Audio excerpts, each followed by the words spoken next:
जब भी आप ब्रज में भ्रमण करने के लिए आओगे तो कान्हा जी की लीलाओं का ही आनंद लोगे, क्योंकि कान्हा की लीलाएं तो अनंत हैं। कहते हैं ना, हरि रूप अनंत हरि कथा अनंता। लेकिन जब भी आप भांडीर वन में प्रवेश करोगे, कवि शास्त्रों का अध्ययन करोगे या किसी के मुखार विंद से श्रवण करोगे तो ज्ञात होगा कि भांडीर वन में एकमात्र लीला नहीं है, यहाँ पे हमारी 14 लीलाओं का उल्लेख है। प्रथम लीला श्री जी के विवाह की मानी जाती है, लेकिन सबसे बड़ा ग्रंथ श्रीमद् भागवत जी को माना जाता है। आपने उसका अध्ययन श्रवण किया हो तो राधा रानी का नाम उसमें आता है नहीं आता? श्रीमद् भागवत में नहीं आता। नहीं आता, बिल्कुल नहीं आता, क्योंकि सुखदेव जी राधा रानी को परम गुरु मानते थे। जब राधा रानी का नाम ही श्रीमद् भागवत जी में नहीं दिया तो विवाह का उल्लेख कैसे हो सकता है?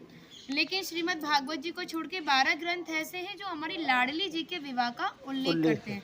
लेकिन जिस भांडीर वट के नीचे आप खड़े हो, इसका श्रीमद् भागवत जी के 10वें स्कंद के 18वें अध्याय में 22वां श्लोक कि बृहंतो बाहि मानस्य 4 यंत्रस्य गोदनम भांडीरकम नाम बटम जम्बू कृष्णम प्रोग्राम, यानी वृक्ष द्वापर युग में बहुत विशाल था, 4 योजनों में फैला हुआ था। इसकी जो सीमा थी वो 15 किलोमीटर में थी, तो इसको पंचकोशीय वृक्ष के नाम से भी जानते थे।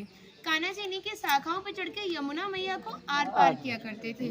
मान्यता है कान्हा जी की जो 9 लाख गाय थी दोपहर के समय इसी वृक्ष के नीचे बैठ के विश्राम करती थी।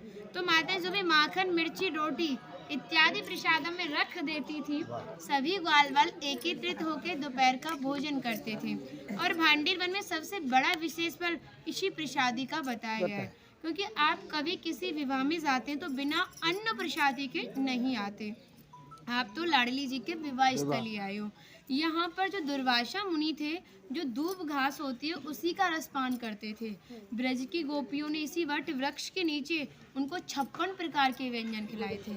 यहाँ पर राधा कृष्ण में मल्ल युद्ध हुआ था, उसमें ये तय था कि जो भी हारेगा उसको भंडारा करना होगा।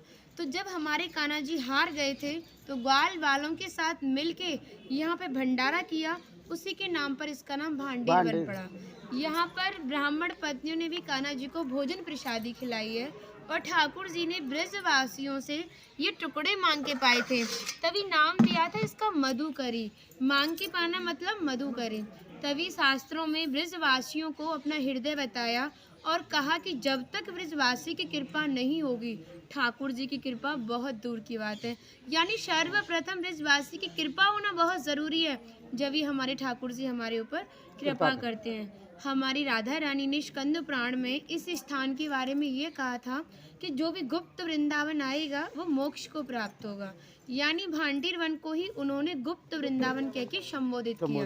तो कान्हा बोले, तुम इतनी बड़ी बात को कह रही हो, लोग पाप करेंगे और सीधे दौड़े भांडीर वन चले जाएंगे, क्योंकि आपने तो मोक्ष धाम ही भांडीर वन को कह दिया। तब हमारी लाडली जी ने कहा, नहीं कान्हा, मैं जिस पर विशेष कृपा करूंगी, जिसके प्रति मेरी भक्ति भाव दोनों सच्चे हैं और भक्त मेरी शादी में उपस्थित है। यानी आज से 5,500 वर्ष पूर्व आप इस स्थान पर थे। मनुष्य तो कोई था नहीं, तो अपने आप को कीड़े मकोड़े, घास फूस, पतझड़ इत्यादि अपने आप को मान सकते हो। जो भक्त उनकी शादी में उपस्थित था वो भक्त कई बार वृंदावन आएगा, जब जाके गुप्त वृंदावन आएगा, और डायरेक्टली नहीं, किसी ना किसी के माध्यम से। इस स्थान तक पहुंचने के लिए माध्यम का होना बहुत ज़रूरी है, और सारा श्रेय भी माध्यम को जाता है, क्योंकि माध्यम ही हमें ऐसे दिव्य स्थान पर पहुंचाता है। और जो भी भक्त भांडीर वन में प्रवेश करेगा, प्रवेश करने से जो कान्हा ने 14 लीलाएं भांडीर वन के अंदर की हैं, उनके दर्शन मात्र का फल प्राप्त होगा। और जो भी यहाँ की एक किनका प्रसादी पाएगा और एक रात्रि निवास करेगा, वो इस ब्रज गौलोक धाम से वैकुंठ गौलोक धाम को जाएगा, क्योंकि जो हमारे ठाकुर जी ने गौलोक धाम को इस 84 कोस में ही बांटा है। आप यहाँ पे जो भी दर्शन करोगे वो प्रकृति की देन के हिसाब से और मानव निर्मित दर्शन है, लेकिन आप गौलोक धाम में जो भी दर्शन करोगे वो ठाकुर जी के हिसाब से हैं।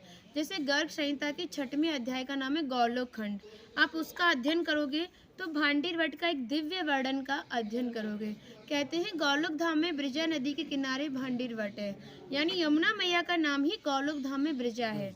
तो यहाँ पर भी आप एक भांडीर वट के दर्शन कर रहे हो। कहते हैं लोकनाथ प्रभु जी ने कहा है कि अगर भक्त इस भांडीर वट का दर्शन कर ले, दर्शन मात्र से, स्पर्श की तो बात बहुत दूर की बात है, दर्शन मात्र से ही उसे दोबारा गर्भ में जाना नहीं पड़ता। यानी भक्त 84 लाख योनियों से मुक्त होकर मोक्ष को प्राप्त करता है। बोलो राधे राधे। राधे राधे।